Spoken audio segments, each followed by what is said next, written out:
friends, Alisa Childers here. We've been hearing a lot in our social media news feeds about spiritual deconstruction, people sharing stories of leaving the faith. Today we're going to hear from someone who walked through deconstruction, but his story ended a bit differently than we typically hear about. We're going to talk with Travis Lowe in just a moment.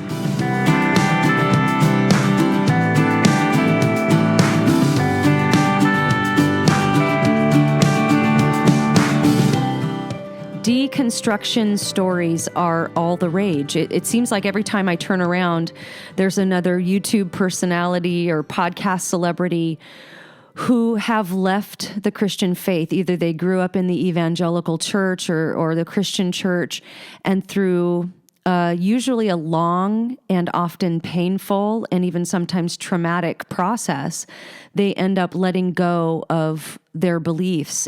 And so today I'm bringing you a story of someone who went through that process of deconstruction, but then they went through a reconstruction. And I really think that this story is going to encourage you.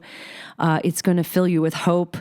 And I have to be honest that I think this is my favorite episode that I've recorded on this podcast since it started a couple years ago. And so my guest today is Travis Lowe, the teaching pastor at Bay Life Church in Tampa. He's currently pursuing a Master's of Divinity at Reformed Theological Seminary there in Orlando, Florida. He's been married for 4 months to his wife, Mickey, and they host the Stone Table podcast, which I've been a guest on a couple of times, so definitely check that out. He likes hanging out with his wife, reading books, and listening to death metal, two things that actually go together very well, don't they, Travis? Sort of, yeah. And spending time with his very mean-spirited cat named Augustine. Travis, I'm so glad you're on the show today, and I knew that we would get along just fine when I found out you had a cat named Augustine. Yeah, he's kind of like the actual Augustine before his conversion. Yeah. So, yeah, I'm excited to be on the show. Well, I'm glad to have you. And today we're going to talk about deconstruction. And for anyone unfamiliar with that term, it's the process a lot of Christians seem to be going through right now. It's where everything you've ever believed about God and Christianity, you begin to question those things. And then those beliefs get sort of picked apart, pulled apart, re-examined. Many beliefs are often discarded. Some Christians deconstruct all the way into atheism or some type of agnosticism. Some then stay there. They don't reconstruct to any kind of a faith. They abandon all religious affiliations and beliefs, but some reconstruct to a faith that looks a bit different than it did before. Some adopt a more broad definition of spirituality. Many begin to affirm a more progressive type of Christianity that isn't so concerned with beliefs and creeds. And so we're going to talk with Travis about his story today, about the process of doubt and deconstruction, because, there are so many blogs and podcasts that are dedicated to letting people tell their stories of leaving Christianity or evangelical church, but the emphasis seems to always be on the leaving part. But today we're going to talk about all of that, but we're going to emphasize the reconstruction part. And Travis, we're going to talk to you about what your faith looks like now as opposed to how it used to look. So the first thing I want to ask you about is the type of home you grew up in. Were you raised in a Christian home? Did you go to church? What was that like for you? Yeah, so I was raised in what I would maybe say is a broadly Christian home. Both of my parents have, for as long as they've been my parents, have claimed to be Christians. My dad was raised in the church, in a Southern Baptist church in kind of a small town a couple hours away from here. And my mom was raised in the Episcopal Church in Orlando. And when my mom and dad got married, my dad betrayed his Baptist roots and converted to being an Episcopalian. And so my family were lifelong Episcopalians, probably up until the end of middle school or high school. And so I grew up in the church. I grew up reciting the creeds. I grew up hearing the historic confessions of the faith. And although I realize that you have to reach a point where you personally submit to the lordship of Jesus, I really can't remember a time in my life where I wouldn't have told you I was a Christian. I can't think of a time where if somebody had asked me, I would have said, no, that's not what I am. I went to a Southern Baptist private school up until middle school, and the praying of the sinner's prayer was heavily emphasized. So I think the earliest I can remember doing that was like in the 4th grade at the Living Christmas Tree pageant. So yeah, I would say that I grew up largely in a home that was centered around faith, centered around the gospel. I feel like I understood the basics from a really young age, that Jesus was God, and I didn't have any conception of the hypostatic union or how to work that out, but I knew that somehow Jesus was God. I understood that Jesus died for me because of my sin, even though I couldn't articulate anything like penal substitution. And I knew that he rose from the dead and that he was coming back. And so growing up, I feel like my parents laid a great foundation for me as far as sort of the central tenets of historic Christianity. Would you say that the Episcopalian church you grew up in, was that more of like a liberal type Episcopalian church or more conservative?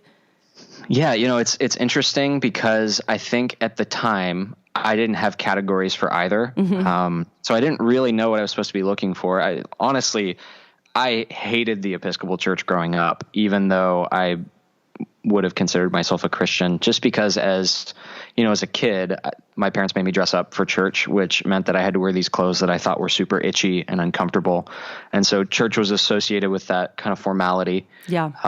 And I didn't understand anything that was going on. I couldn't tell you a single sermon I heard. I don't remember any of it.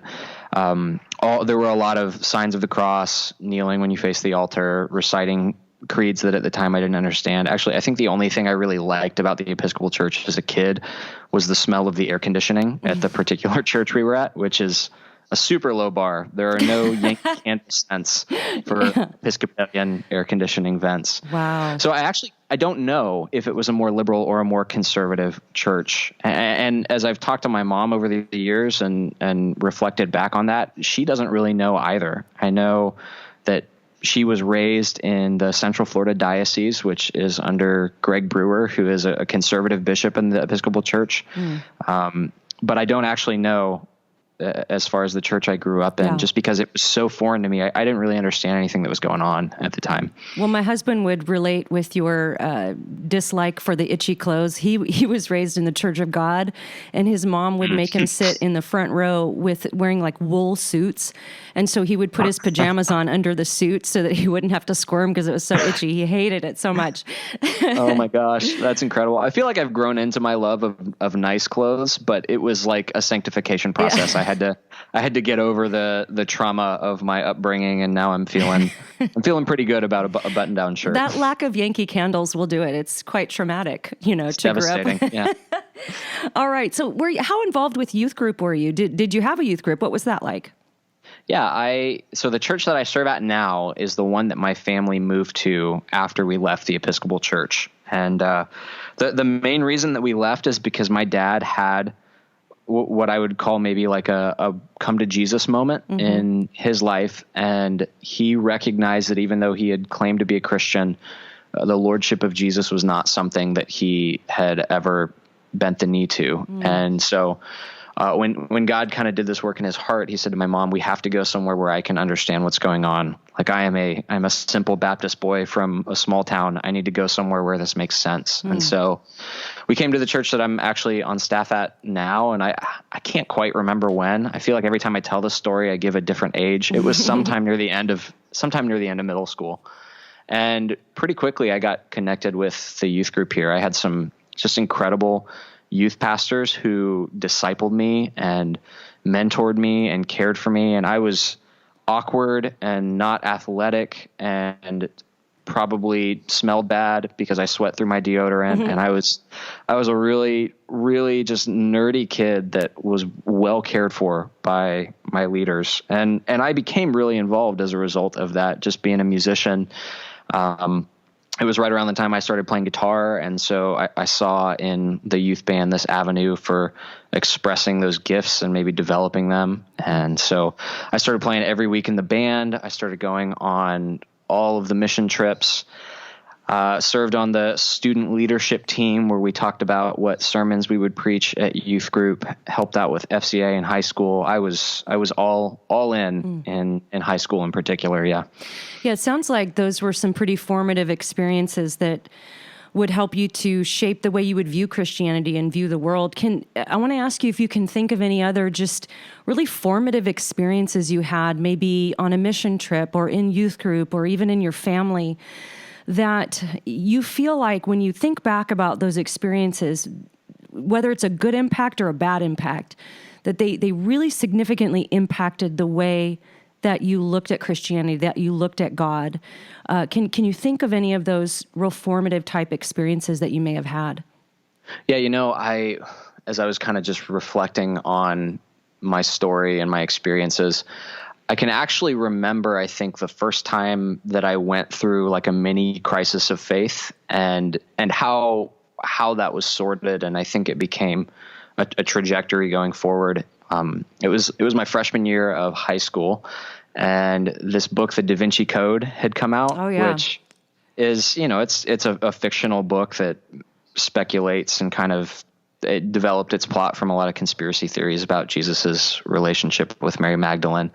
And I remember this kid in my chemistry class hearing that I was a Christian and saying, "Did you know Jesus had a wife?" And I was like, "Well, that's not in the Bible," which I'd read so little of the Bible that it very well could have been in there and I would have had no idea.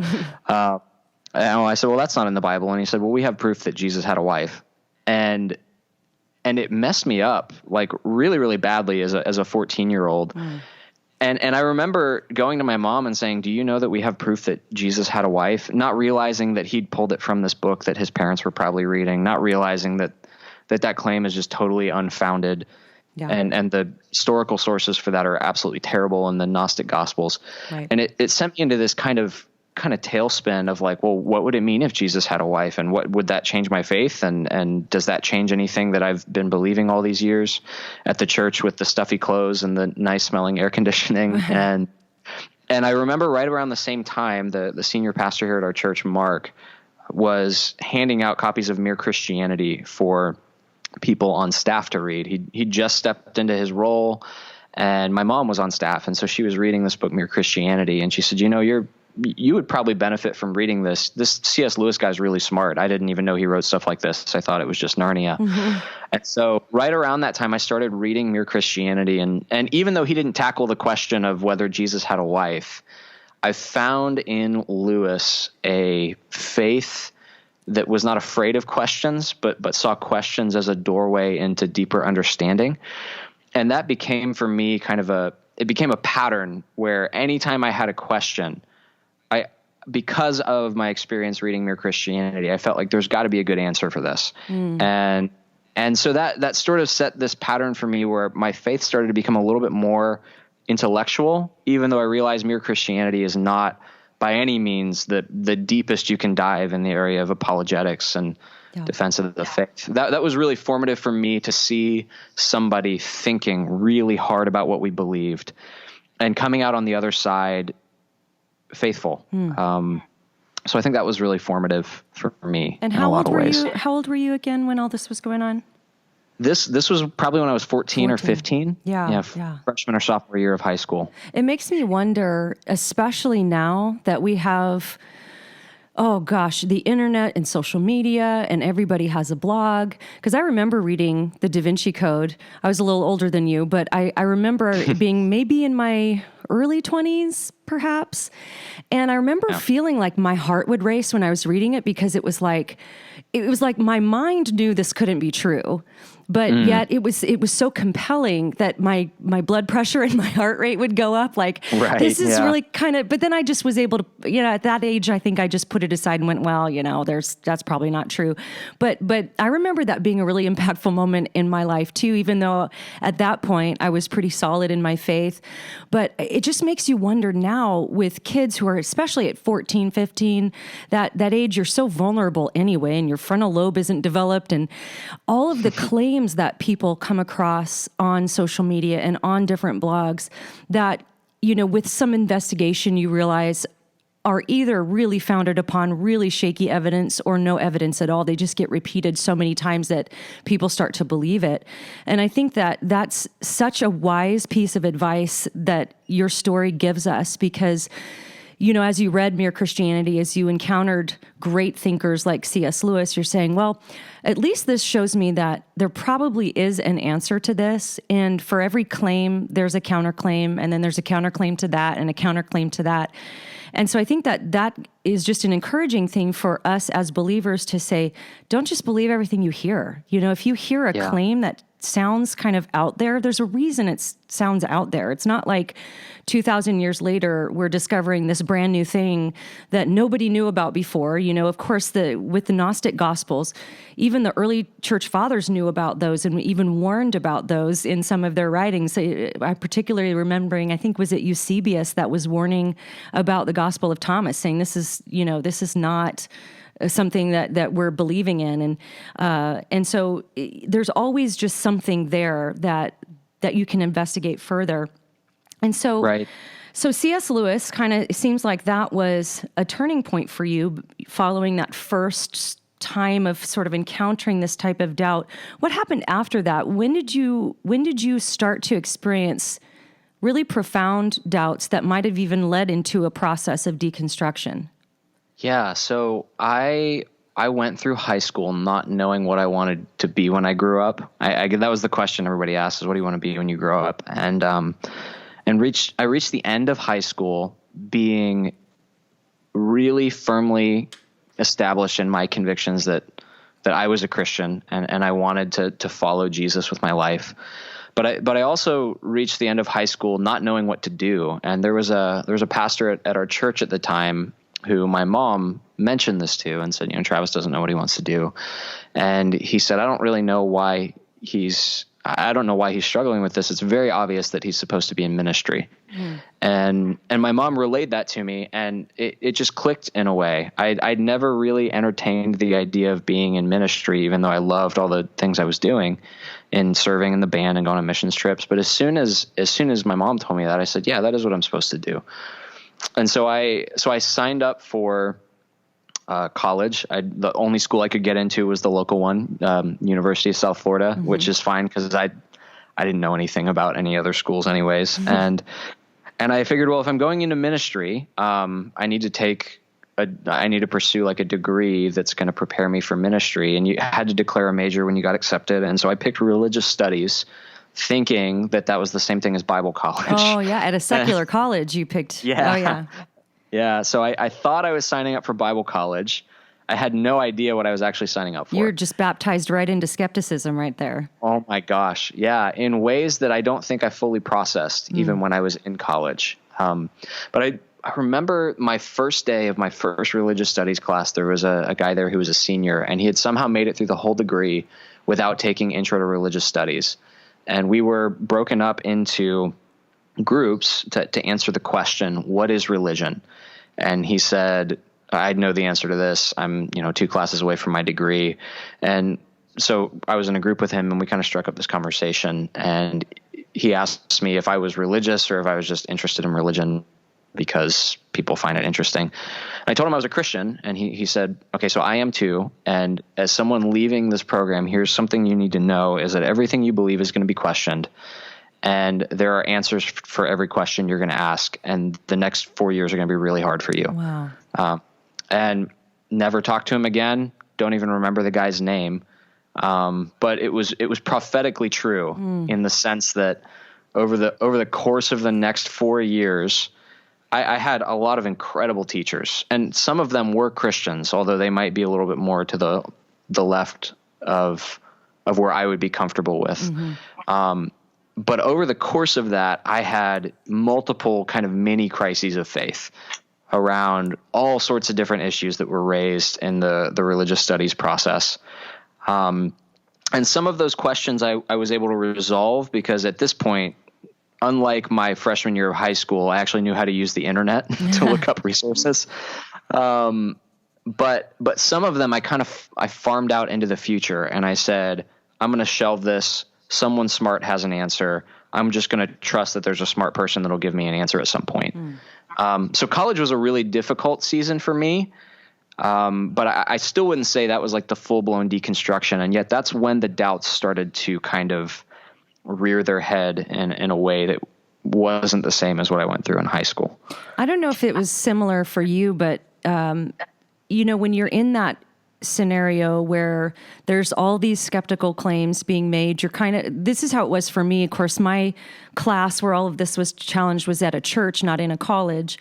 But for me, I kind of went into fight mode. And so while we were in class, like I would try to research and I would try to answer the claims, but it really wasn't until I was away from the class that my deconstruction actually began, because the doubts that had been planted began taking root. And that's when I was kind of isolated away from all of that began for me. But what a gift God gave you at the beginning of your experience there for another believer to just say, who's already been through it, to say, hey, just so you know, there are answers.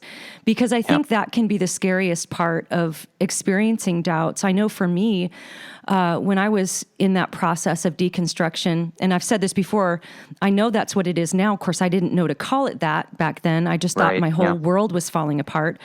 But when I heard an apologist, it was Ravi Zacharias on the radio answering questions of college students, that for me was kind of like that student saying, hey, by the way, like I'm not going to answer everything in 1 hour, but just so you know, there are answers. And I think that is such a gift that God gave you, because man, just to know that, and if anyone's listening, just know that for every skeptical claim you hear, every sort of philosophical or theological attack on the Bible or on historic Christianity, for every scholar who's got 1 million letters behind his name, there's another scholar with 1 million letters behind his name that has access to the same information, the same data, but has come to a different conclusion.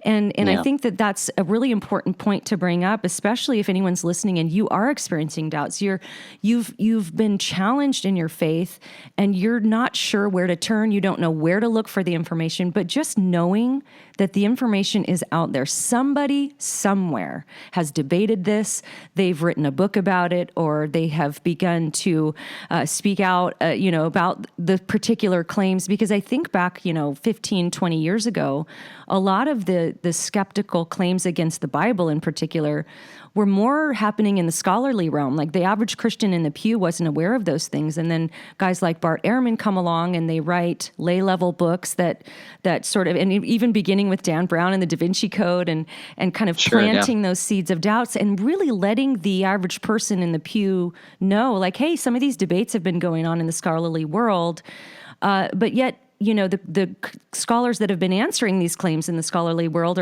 have been playing catch up. Like, well, now we need to write books that answer because these things have to be answered. As C.S. Lewis said, good philosophy must exist because bad philosophy needs to be answered. And so, yeah, so true. Yeah. So you've told us about your doubts and those kind of seeds that were planted. You go through the college experience. When does the actual deconstruction begin? And what do you think was facilitating that? Were there any particular books you may have read or thought leaders that you were listening to? What would you say sort of propelled you from just sort of doubting your faith to an actual deconstruction of your beliefs? Yeah, so the dynamic of my actual deconstruction process is a little bit complicated. When I got done with college, I left with sort of a reasonable confidence in Christianity and just said, when I get to seminary, some of these questions I couldn't answer, I'll ask somebody about. And at the same time, the leadership of my church was very graciously considering whether I would be a good person to kind of direct our college ministry. And through a lot of prayer and just kind of thinking about it, I took that job, and they were willing to support me through seminary. And so I got signed up for classes. But in taking the job, because our college ministry was structured kind of like a mini church service, I had to start preaching every week. And so I began to have contact with the Bible in a way that maybe I hadn't before in my devotional life, or even in sort of my undergraduate degree. And I moved from the position of a student to somebody that people viewed as having some measure of authority, which I think was challenging for me. Yeah. And I also started to have to interact more with biblical commentaries. And I think I left college saying all of the skeptical claims I heard in college are things that atheists believe. And they're all the Christians in the world disagree with these claims. And so as I started having to read more commentaries to be able to preach and sort of offer background, I started encountering Christians who basically agreed with what I had heard in college and dismissed as just the secular perspective. So people who would, support the documentary hypothesis theory that the first 5 books of the Old Testament weren't written by Moses, but they're a composite of multiple sources. Yeah. And I would read a commentary on Genesis, and the seminary professor would say, yeah, that's true. However, there's still some important things in here. Or I would read something about the Exodus, and I had heard in my Old Testament class the sort of historical minimalism that there's no archaeological evidence for the Exodus, and I thought that's just what non-believers believe. But then to read an Exodus commentator say, actually, no, this may not have happened, but it's still important. It sent me for a tailspin, in large part because I felt like Christians, everyone who bear the name of Christ, agreed on these things. Right. And it was not non-believers who questioned these things. And it was an incredibly destabilizing thing for me to encounter more liberal views of Scripture, more liberal views of theology, different interpretations of the Bible from people who would still claim to be Christians. Yeah. And it interacted with something that I've struggled with for years, which is sort of I've never been diagnosed, and so I certainly don't want to claim that, but I've always had a history of sort of obsessive compulsive actions, and I can't turn my brain off when I worry about something. Sure. So like when I was in high school, I went through this season where I was so afraid of germs that I washed my hands until they bled and wouldn't touch people because I was afraid that I was going to get sick. And those seasons would come and go over the course of my life. But this is what made my deconstruction partially something that I felt was kind of forced upon me, is I would encounter these questions and I would become obsessed with the questions, and I couldn't turn them off in my head. And so I stayed up for days thinking, well, what if Moses didn't write the first 5 books of the Pentateuch? And what if the Exodus didn't happen? And I would sit on my smartphone, which is a terrible thing, and just go over and over again. Did the Exodus happen? I think I read probably the first 15 pages of Google results. Wow. On that, because it was interacting with some of the mental health struggles I had, so that I couldn't turn it off. I think in college I was able to shelve it and go, yeah, at some point I'll find an answer to that. But after college, I went through this sort of emotional crisis where I couldn't shut things off. And one question would lead to another question, and I couldn't stop thinking about it. And I would find an answer and I would feel better for a couple hours, and then I would go, but what about this? Maybe this answer isn't right. And then I would kind of go back to the drawing board. So it was a vicious cycle in a lot of ways for me. I think it's Bobby Conway who says that OCD, if you're an apologist or you like to study theology, OCD actually helps because I think I have a little bit of that myself. It's like you think, oh, I have a question about the church fathers, and then you end up with a cat named Augustine. Yeah. So, but I also really relate to the destabilizing effect. That's a perfect word that it can have to hear some of these claims in a Christian context, because I've shared my story all over. I've shared it on your podcast and on my podcast, and so I won't belabor the point, but grew up doing a lot of street ministry where we would evangelize on the streets of Hollywood Boulevard in New York, in Manhattan, and I was very, very used to encountering people who were unbelievers who would say things like, oh, Adam and Eve never existed. Those stories in the Old Testament, they're just mythical tales that have moral stories. I would fully have expected to hear all of those types of claims from people who didn't believe in God, from secular people, from atheists, from agnostics. None of that rattled me at all. Even when a Discovery Channel would take a shot at the resurrection or something along those lines. Yeah, their Easter and Christmas specials are notorious for that. Every year, I could so easily dismiss those things because, well, they're not believers. Of course, they're not going to get that. But when I was in the context of it being Christians who are actually raising some of these same claims, it did have quite a destabilizing effect.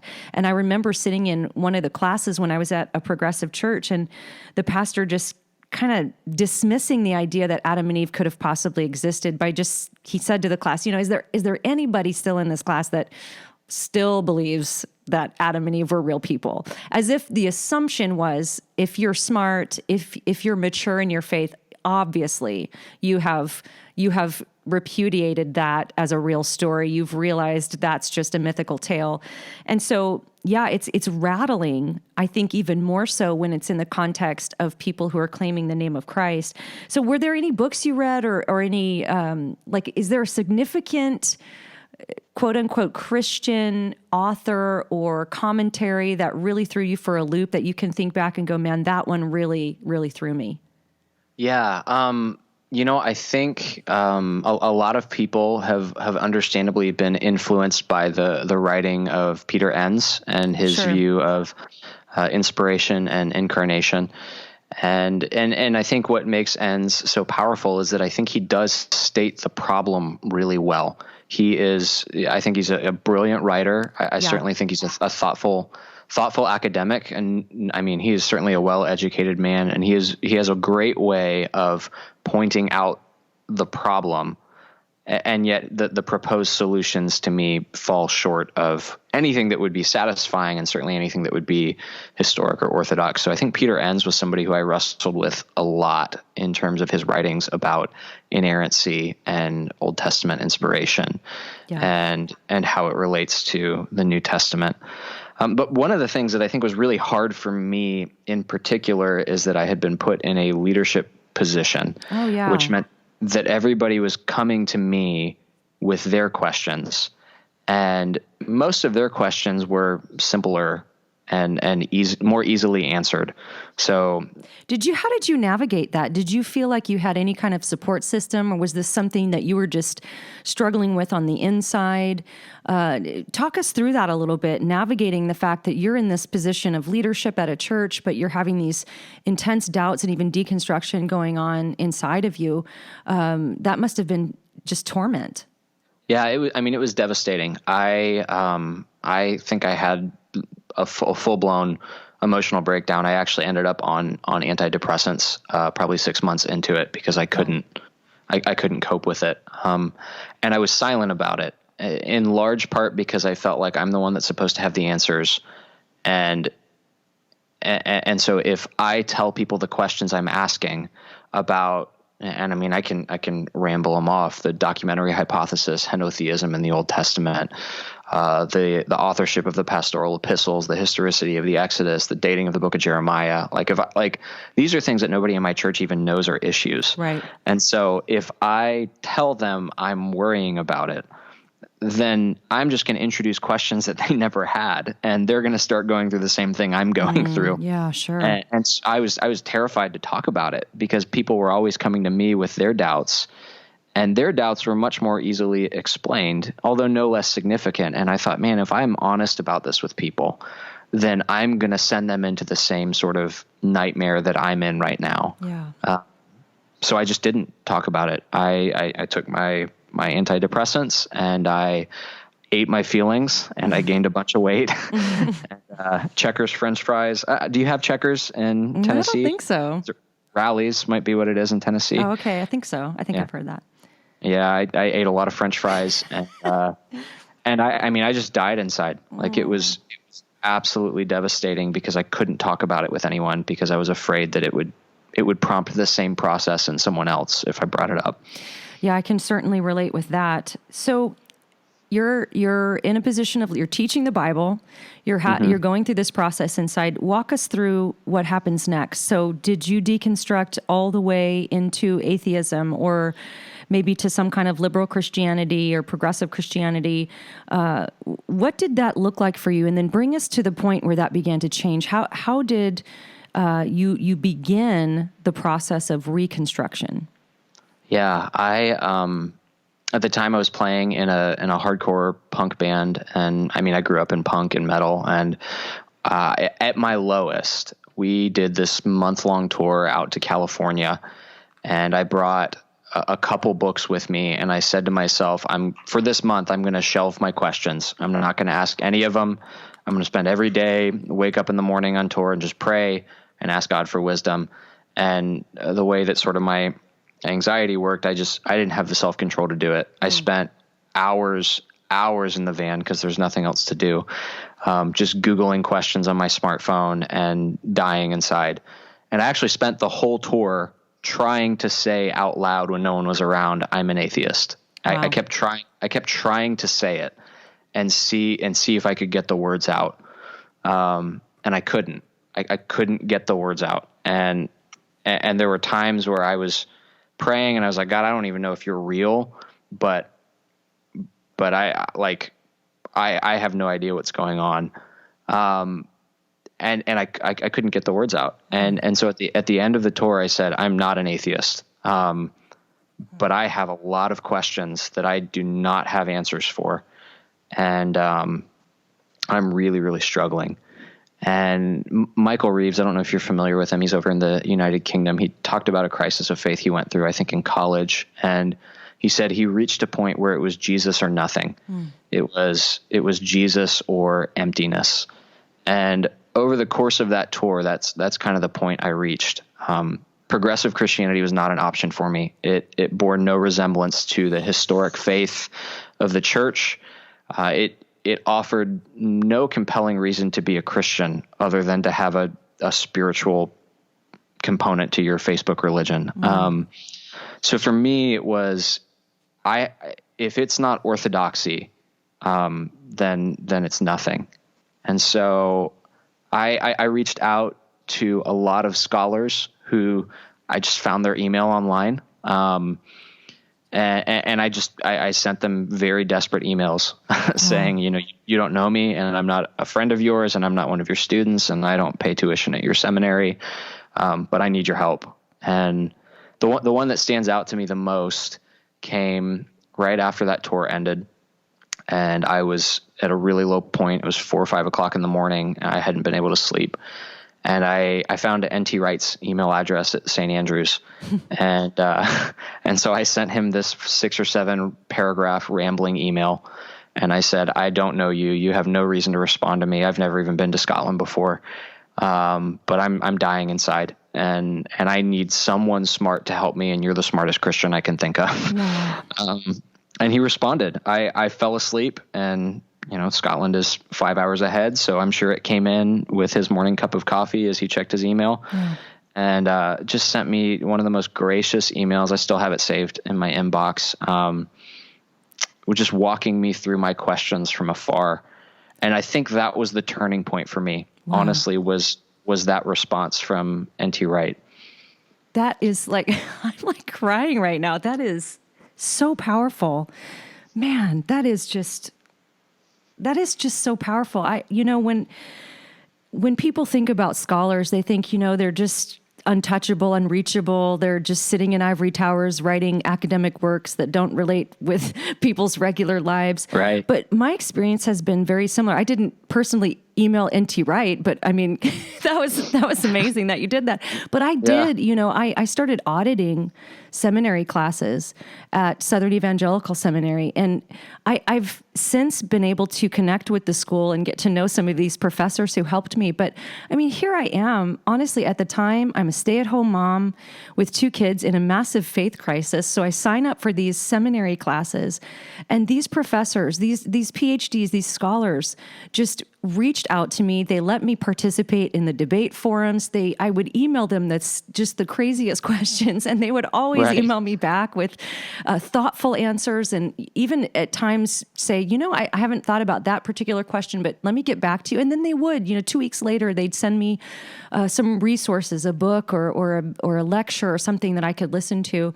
And I want to take a moment and just I don't know, sit there and just think, man, I'm so thankful for these scholars, because when I was in my deepest part of my deconstruction and my doubt, and honestly, one thing I haven't talked a lot about, which you've brought up, and so I'll talk about it too, is there's a depression that accompanied that, and again, it's all happening so fast and your world's falling apart, so you don't realize that's what's going on. But when I was at the darkest point of my deconstruction was when my son was just a couple months old. And so, I'm nursing a baby, and I've got a toddler, and and I was depressed, and I probably had some postpartum depression along with it. It was a dark time.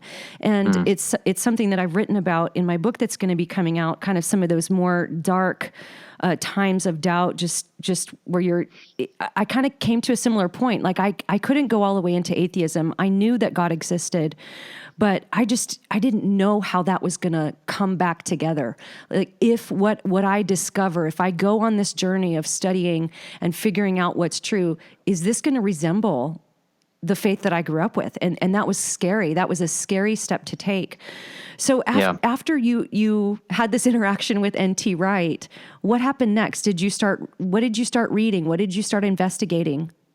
Yeah, I think the Lord had to break me of the desire to find counsel from people who agreed with me on everything. Because I had so many questions that were certainly all related because they're part of the nexus of Christian theology, but there was no one person who was going to be able to answer all of them. And so this is something I've become just really passionate about people seeing, is just because you don't see eye to eye with someone on everything doesn't mean they can't contribute something to you. And so I praise God for N.T. Wright. Sure. I wouldn't consider us friends. I've never talked to him since then, but that was a grace in so many ways. He is the best defender of the resurrection. Absolutely.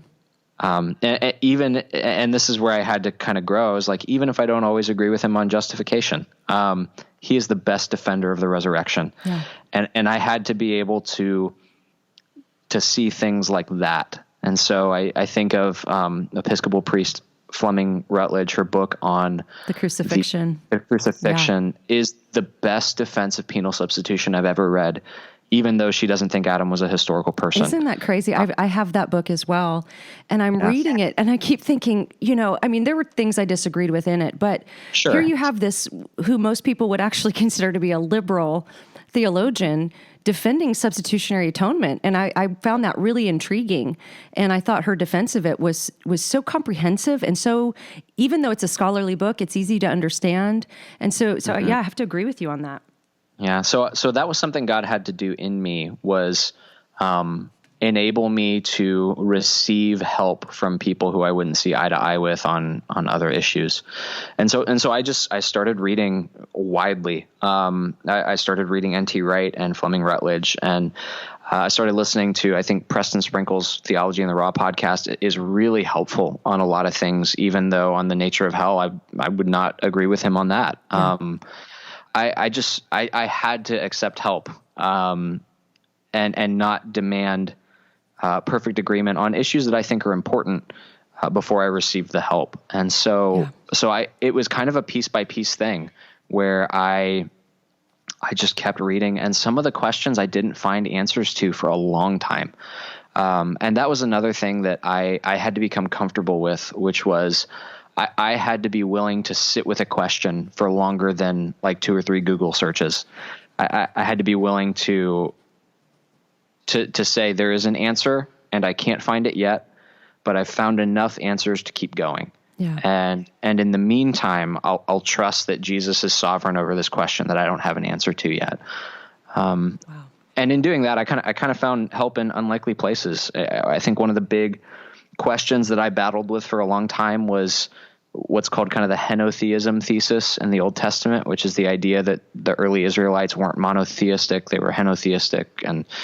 And I couldn't find a good answer to that for a long time. But then I took a missions class at RTS, and the required book is The Mission of God by this guy, Christopher Wright, who's worked with John Stott and is this brilliant Old Testament scholar. And smack dab in the middle of him talking about missions, he just tears the whole henotheism thing apart. Wow. And I remember reading it thinking I'm doing my homework for missions class. And at the end of it, I mean, honestly, just being in tears and going like, God just gave me an answer to a question I've sat with for 2 years from my missions textbook.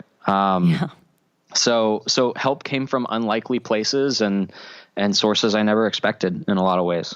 Isn't God so faithful and so tender in those things? Because I've had questions that lingered for years, like you're talking about, that I just, somebody would sort of give an answer and kind of gloss over it. And I do think that part of walking this road of reconstruction is we do have to say, look, we can't answer all the questions at the same time. Some questions take a lot of nuance to answer. Mm-hmm. They take a lot of investigation. And we're as social media people, we're so used to the quick answers. And even in apologetics, we do a lot of quick answers. And those can be really helpful. But for a lot of these deeper questions, it really requires a lot of digging. It requires hours and hours and hours. If you have a question that is really deep and is really serious, it's probably going to take a lot of hours of investigation to get to the bottom of it. And it may not come right away. And I have found that to be true in my life as well. Travis, your story is so powerful. And I think it's going to bless so many people as they've listened to this. I want to close this out by asking you, first of all, to recommend, is there a resource you can recommend? Obviously, when you were reconstructing, you were going deep. You were going to the scholars themselves. You weren't necessarily going to an apologetics book that's compiling all the information. I think for the average Christian, if they experience a few doubts, a book like I Don't Have Enough Faith to Be an Atheist it's going to help them and kind of settle those things and go, okay, I'm not crazy. We're good to go. But for somebody who's really going through a deconstruction, a time of that, what advice would you have given to yourself as you were walking through that? What advice would you give to someone listening who might be right in the middle of that right now? Yeah. I guess there's a couple things that I would say. One, Wes Hill, who's an Anglican scholar, has a line in one of his books. He says, ignoring is not the path to redeeming. And I think that's really important when you're going through doubt. Ignoring it and hiding it is not the path to being restored. So the first thing I would say is bring that to your community of faith and bring it to the feet of Jesus. Don't hide it. Don't keep it to yourself. God's grace is to place us within a church in which he's also placed preachers and teachers and scholars and theologians who can bear that burden with us. So that's the first thing I would say is be honest about where you're wrestling. I think the other thing I would say is be willing to look for help outside of the theological tradition that you inhabit. So for me, I'm a reformed, evangelical, conservative in almost every sense of the word. And yet I had to be willing to look outside of the reformed tradition for help. I had to be willing to look outside of, my immediate circles to get help without ultimately compromising what I believe in and where my convictions lie. So I think that would be my other encouragement is read widely. Know that the breadth and the depth of the body of Christ is yours in Christ, and don't neglect your heritage, even when it comes from traditions that you may not be a part of. And then finally, I would just say, man, like we are blessed in such an incredible way to live on the other side of 2,000 years of church history, because we live at a point in which, I don't know, I don't want to speak to absolutely, but I think we live in a point in which there are no new questions to be asked. There are revocalizations of questions, and there's ways that people rephrase questions, but man, the basic questions about the truthfulness of Christianity have been asked and answered for 2,000 years. And so dive deep into church history, read the fathers, read the reformers, read the heroes of the faith who have worked out their faith with fear and trembling and follow in their footsteps with the Spirit's help. That's wise advice. And, you can go on Amazon and get all of the church fathers, the ante-Nicene, Nicene, and post-Nicene church fathers. I think it's like $3. It's 1,000,000 words you can get for $3 on your Kindle. Oh my gosh. On Amazon. I didn't even know that. Oh yeah. I'm going to do that as this interview's done. Oh, it's so fantastic. And then you can highlight things and go back to your highlights, and it'll, you can footnote everything. It is absolutely fantastic. $3, it's $3 of investment to really connect with the earliest Christians, tracing that all the way up to through Augustine and some of those fourth and fifth century guys. And I know that for me, just reading, Justin Martyr and Ignatius and Irenaeus, even though I didn't understand all of it because I just didn't have the framework of knowing that what Gnosticism was that Irenaeus was answering, but it was just so refreshing to hear these believers talk about God in ways that I would talk about God. And it brought me so much comfort, even if I didn't understand everything they were saying, even if I don't end up agreeing with everything they're saying, because of course the church fathers are fallible, but they were Christians working out, like you said, their salvation with fear and trembling, and they were not perfect, but they give us such a beautiful picture of a robust faith, of somebody just giving it everything they have. And so I echo what you're saying. Read church history. It is so helpful, and know that you're not alone. Know that other people have gone through this process. They've gone through deconstruction, but the narrative out there is that once you go through deconstruction, that's it. You can never unknow what you know, and you're going to be doomed to be this, wandering gypsy, spiritual gypsy for the rest of your life. But it is not true. There are lots of us who have gone through deconstruction, but we have reconstructed to a historic faith. And even Travis and I may not agree on all the finer points of secondary issues, but we believe in the same gospel. We serve the same Lord. We worship the same Jesus. And I just want to encourage you, if you're listening out there and this is something you're going through, that you can reconstruct an Orthodox faith, a historic faith that is robust and that is the only thing that will give you any meaningful hope in life. So Travis, thank you so much for being here. I think your story is so powerful, and I pray it touches a lot of people today. Yeah, thank you so much, Alisa. I'm happy to be a part of this.